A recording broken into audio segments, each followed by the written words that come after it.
Bueno, buenas tardes a todos.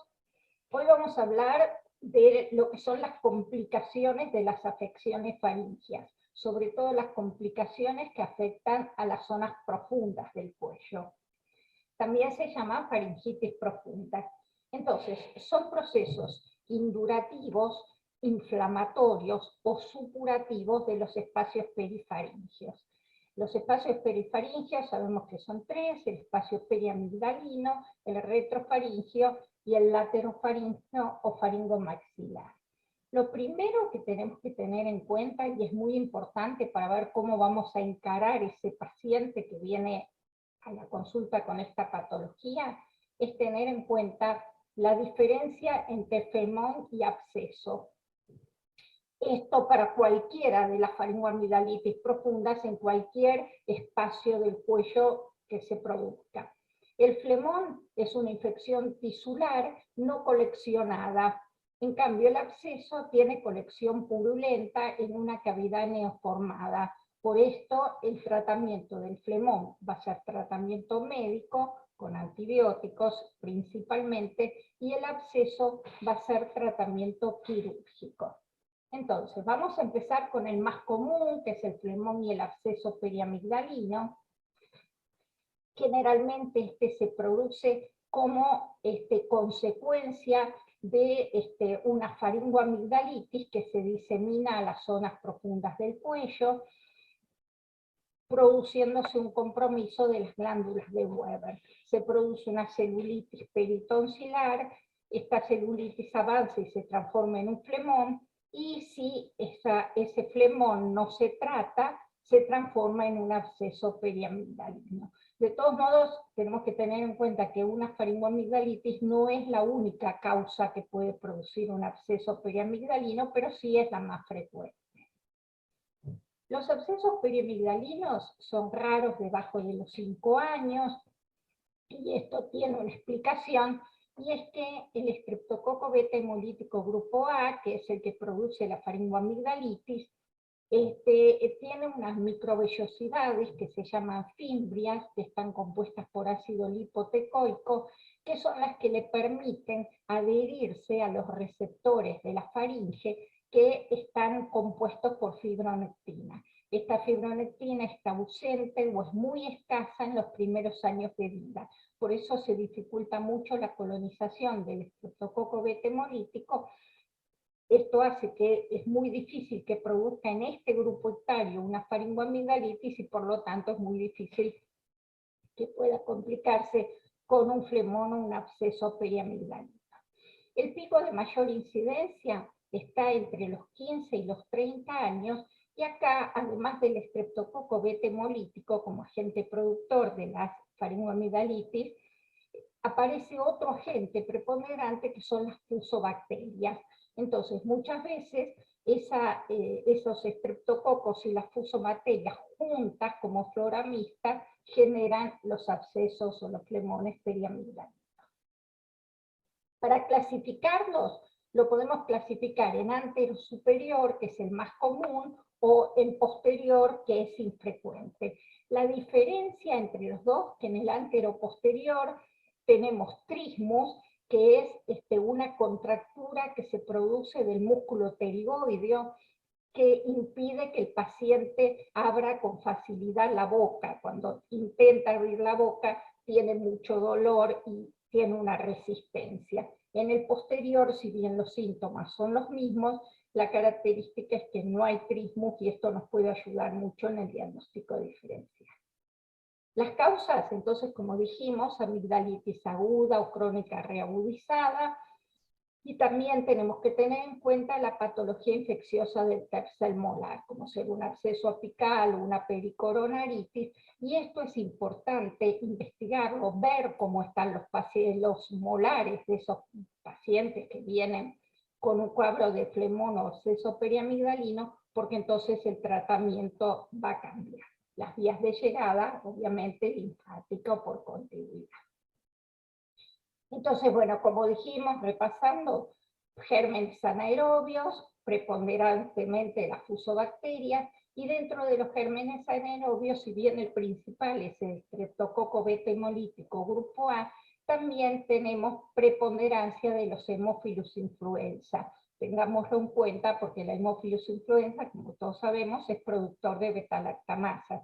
Entonces, al indicar el tratamiento médico, tenemos que indicar antibióticos con inhibidores de la beta-lactamasa, como es el ácido clavulónico. La sintomatología, obviamente, es un cuadro de faringoamigdalitis que alrededor del cuarto o quinto día, desde el inicio, con o sin tratamiento, normalmente vuelve a la normalidad. Cuando ese paciente tiene o está comenzando a hacer una complicación, el paciente comienza a estar peor y tiene todos estos síntomas que estamos viendo acá. Entonces, ¿cómo es el diagnóstico? El diagnóstico es clínico, porque nosotros a las amígdalas y a los pilares los vemos a simple vista.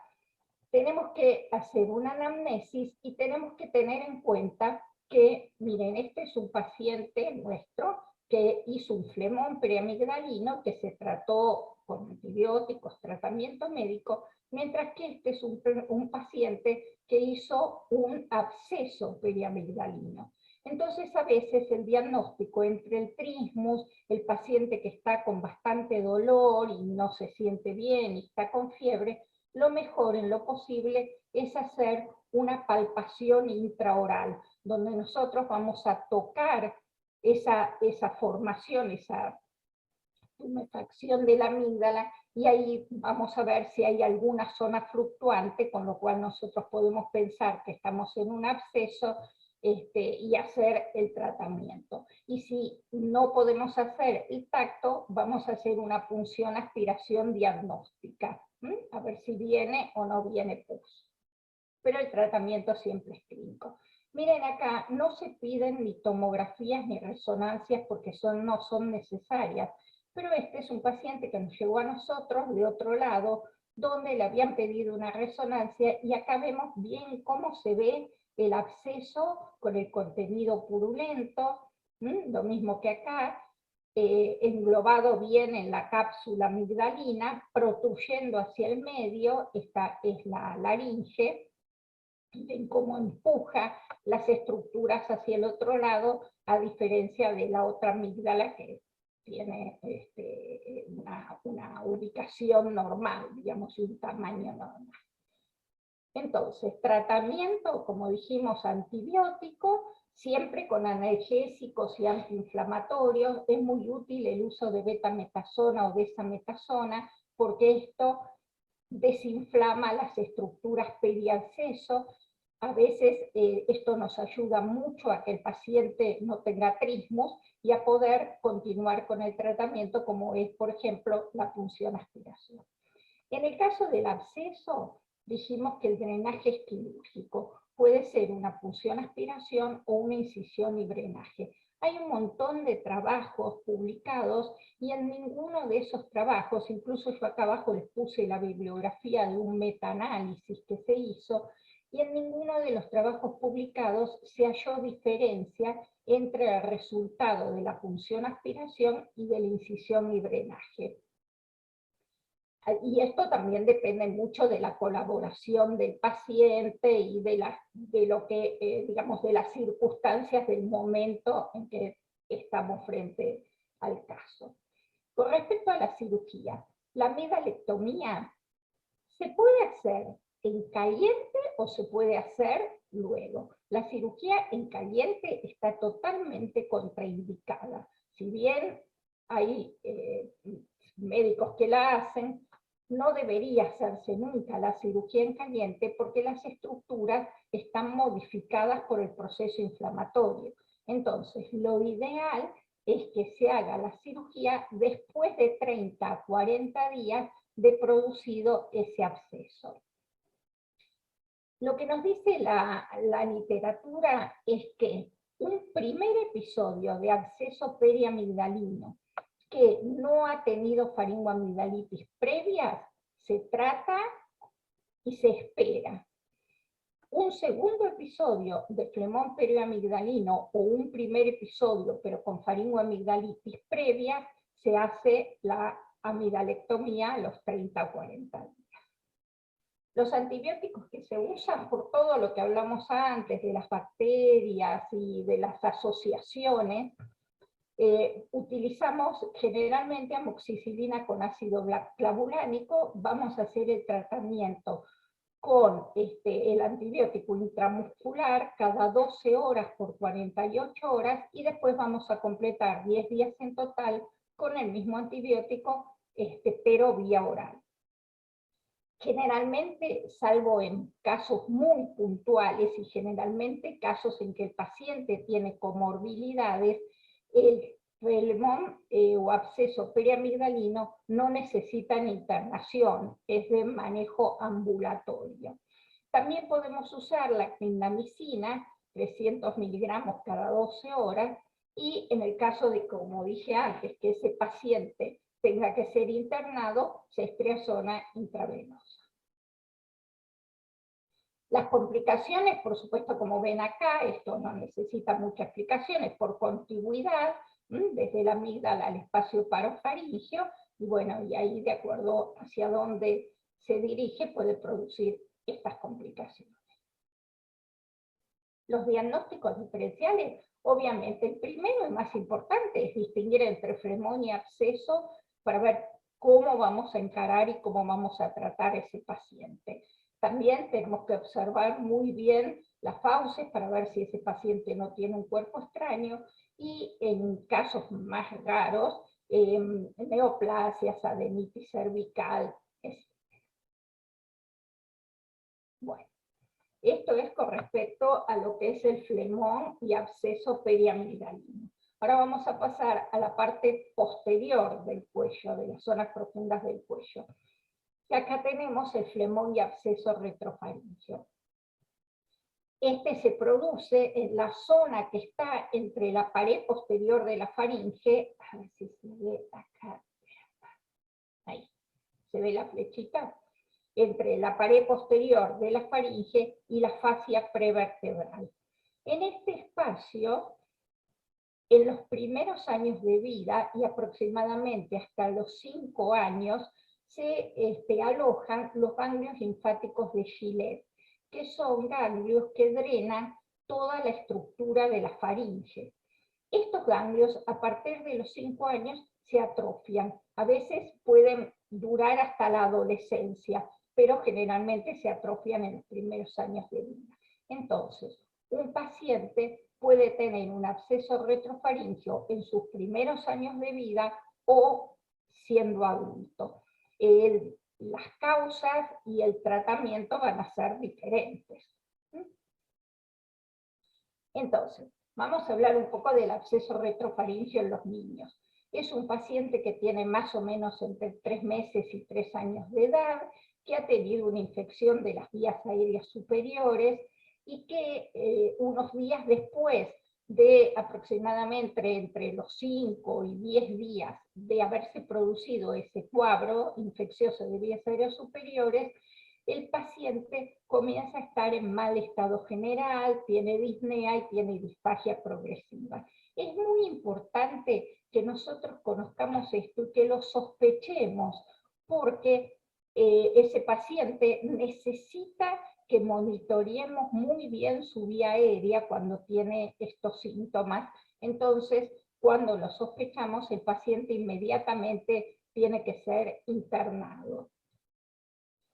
Lo vamos a sospechar entonces, como dijimos, ante un paciente que comienza con irritabilidad, con disminución del apetito, con fiebre, con rigidez cervical y un llanto apagado. La disfagia y la dificultad respiratoria no se producen enseguida que comienza este cuadro, sino que es progresiva. Por eso tenemos que monitorearlo desde un principio para evitar que esa dificultad respiratoria se haga más intensa y perjudique mucho el estado general del paciente.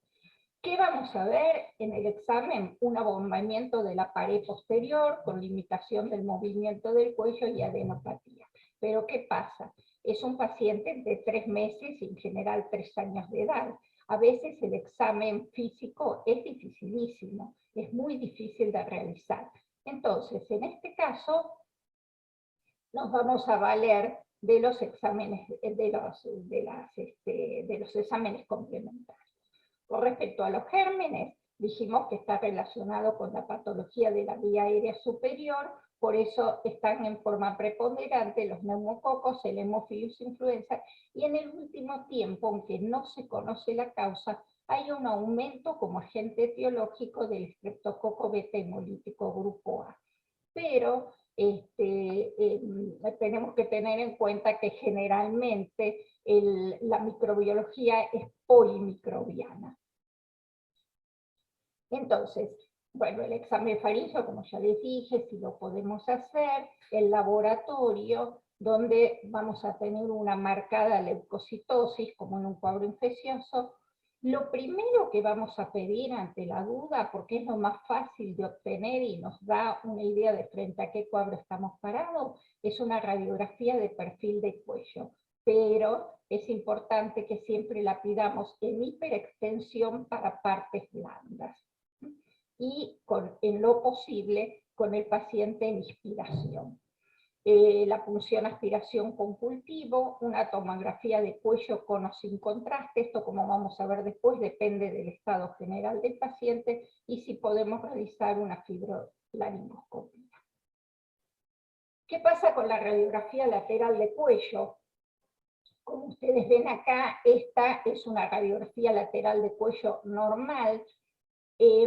La pared faríngea posterior tiene aproximadamente, en condiciones normales, 7 milímetros en C2 y 6 milímetros y 14 milímetros en C6. Y en los adultos, 22 milímetros en C6. Cuando este espacio, digamos, está protruido hacia adelante y ese tamaño aumenta, estamos frente a un absceso o un flemón periamigdalino. Tenemos que tener en cuenta que la radiografía, si bien nos da un panorama muy acertado de frente, si estamos frente a un cuadro o no de absceso de flemón, muchas veces no nos sirve para saber si estamos frente precisamente a un flemón o una colección purulenta.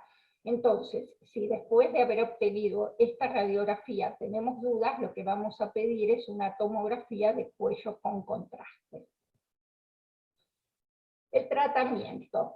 Bueno, como ya les dije, es muy necesaria la hospitalización de todos los pacientes para monitorear la vía aérea, y acá tenemos dos panoramas. Un paciente que no tiene compromiso respiratorio, que pensamos que es un flemón o es un absceso, pero de menos de 2 centímetros, el tratamiento es médico. Ahora, si tenemos un compromiso respiratorio con un absceso mayor a 2 centímetros o no tiene respuesta al tratamiento, vamos a hacer el drenaje bajo anestesia general con la cabeza en posición de Rosen, que es con un realce bajo los hombros para poder ver muy bien la pared posterior de la faringe. Tratamiento antibiótico con penicilina. El estreptococo le da muy bien a la penicilina le da muy bien al estreptococo, pero en este caso, como hay otras bacterias comprometidas, usamos también el metronidazol, 30 miligramos por kilo día. El tratamiento, en el caso del flemón retrofaringeo, es endovenoso durante 6 días, que es el tiempo en que el paciente está internado, y cuando hay mejoría, se completa con amoxicilina, ácido clavulánico, hasta 14 días. Por supuesto, también incluimos corticoides y protectores gástricos. ¿Qué pasa en el adulto? El flemón retrofaringeo en el adulto es raro y generalmente se produce por un traumatismo instrumental o por un cuerpo extraño en la pared faríngea. Esto lo tenemos que investigar muy bien en la anamnesis si el paciente no tiene antecedentes de haber comido, por ejemplo, pescado o pizza con tronquitos de orégano, o si se le ha realizado un tratamiento instrumental, un ontógeno, o si no ha perdido alguna partecita de una prótesis. Entonces, en este caso aparecen también como agentes preponderantes las bacterias anaerobias, como son el Streptococcus mitis y Oralis. Importante tenerlo en cuenta en el momento de indicar el tratamiento antibiótico. La sintomatología es parecida a la del niño, el paciente tiene disnea y disfagia creciente, y el diagnóstico lo vamos a confirmar con la tomografía computada, que la vamos a pedir con y sin contraste, tomografía de cuello, y esto nos va a servir para delimitar la extensión del proceso. Como el espacio retrofaringeo contacta con el mediastino, no es raro que estos pacientes se compliquen con una mediastinitis, sobre todo una mediastinitis necrotizante, que aproximadamente en un 40% de los casos que se complican con esta mediastinitis llevan al paciente al óbito.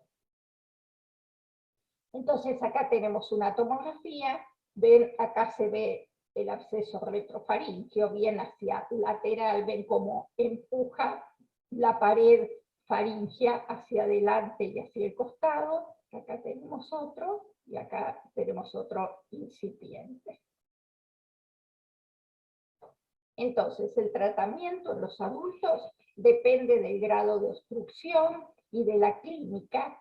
Por supuesto, también esos pacientes necesitan internación con antibioterapia endovenosa. Los antibióticos que se utilizan generalmente son como los que se utilizan en los niños, reposición de líquidos y punción o drenaje bajo anestesia general e intubación orotraqueal si comprobamos que ese paciente tiene un absceso. El drenaje de estos pacientes se puede hacer de dos maneras. Intraoral, es cuando el absceso está localizado en la faringe y no tiene síntomas ni signos de obstrucción respiratoria, o por vía externa cervical en los abscesos que se han complicado, digamos, o que se han extendido hacia inferior. Y hay signos de obstrucción respiratoria, como veíamos acá. La incisión se hace paralelo al borde anterior del esternocleidomastoideo. Las complicaciones, como ya les dije, mediastinitis, que es, digamos, la más importante, neumonía aspirativa, sobre todo en el caso de los niños pequeños, sepsis, derrame pleural o el síndrome de Grisel, y también hay que tener en cuenta la obstrucción de la vía aérea. ¿Qué pasa con el flemón y el absceso laterofaríngeo? Ustedes saben que en las zonas profundas del cuello, hacia lateral, tenemos dos espacios. El espacio preestiloideo y el espacio retroestiloideo, que están delimitados por la apófisis estiloides. En el espacio retroestiloideo está la vaina carotidia. Esta es la parótida. Entonces, las causas del flemón preestiloideo generalmente son un flemón periamigdalino o una amigdalitis aguda críptica supurada.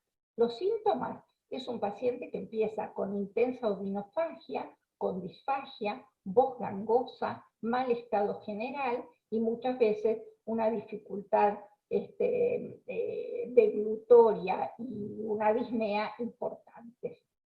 En el examen de las fauces vamos a ver una tumefacción del espacio amigdalino, la pared faríngea está desplazada en forma lateral, todo el espacio periamigdalino está desplazado, no solamente la amígdala, como pasa en el caso del flemón periamigdalino, y una cosa que nos ayuda muchísimo a hacer el diagnóstico es tener en cuenta la desaparición de la depresión subángulo maxilar. Los síntomas, bueno, de estos lo importante es un paciente que además de los síntomas de fiebre alta o odinofagia, tiene una rigidez cervical importante, sobre todo a la extensión del cuello.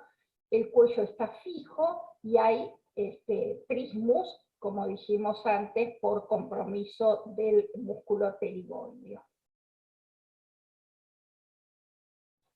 Bueno, acá vemos un absceso parafaringio. El diagnóstico en este caso lo confirmamos con la tomografía con contraste, y si podemos hacemos una fibrolaringoscopía. Acá tenemos un absceso parafaringio, acá tenemos un absceso parafaringio preestiloideo, y acá un retroestiloideo. El tratamiento, usamos ceftriaxona más clindamicina endovenosa y corticoides, y luego lo completamos con tratamiento por vía oral.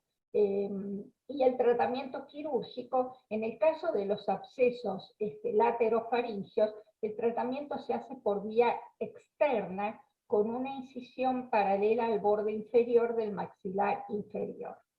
Si nosotros sospechamos una extensión a la vaina carotidia, extendemos esa incisión como, con la extensión de Moyer en forma perpendicular a la incisión estándar al abordaje lateral. Dejamos un drenaje y la evolución, si no lo tratamos, obviamente por contigüidad al piso de boca, al espacio supraioideo del cuello o a la base del cuello. Las complicaciones, el síndrome de Lenier, que es la trombosis séptica de la vena yugular, son raras las complicaciones. Esto lo tenemos que pensar sobre todo en relación a que ese paciente tenga otras comorbilidades, como pacientes diabéticos, inmunocomprometidos, etc. En el caso del famoso retroestiloideo, más raro todavía, la causa son abscesos de la vena yugulocarotídea alta, supersiones parotídeas o abscesos mastoideos. Es un paciente que consulta con un dolor vivo subauricular, con empastamiento de la zona anterior del esternocleidomastoideo. El paciente no puede doblar el cuello, y en este caso las fauces pueden estar normales o puede haber una tumefacción del pilar posterior. Acá vemos una paciente en posición quirúrgica, con marcadas las incisiones que se van a realizar. Entonces, como corolario del tratamiento de los abscesos, tenemos que en el caso del flemón periamigdalino es un tratamiento intraoral que puede ser con punción-aspiración o con incisión y drenaje. En el caso de retrofaringio, depende si tiene complicaciones respiratorias o no. Puede ser generalmente intraoral. Por supuesto, con el paciente internado, y lo mismo que en el periamigdalino, con antibiótico-terapia previa. Y en el caso del absceso el absceso laterofaringio preestiloideo, retroestiloideo, siempre el drenaje va a ser por vía externa. En el caso del retroestiloideo, una incisión paralela al borde del esternocleidomastoideo, y en el preestiloideo una incisión paralela al borde del maxilar inferior. Bueno, muchas gracias.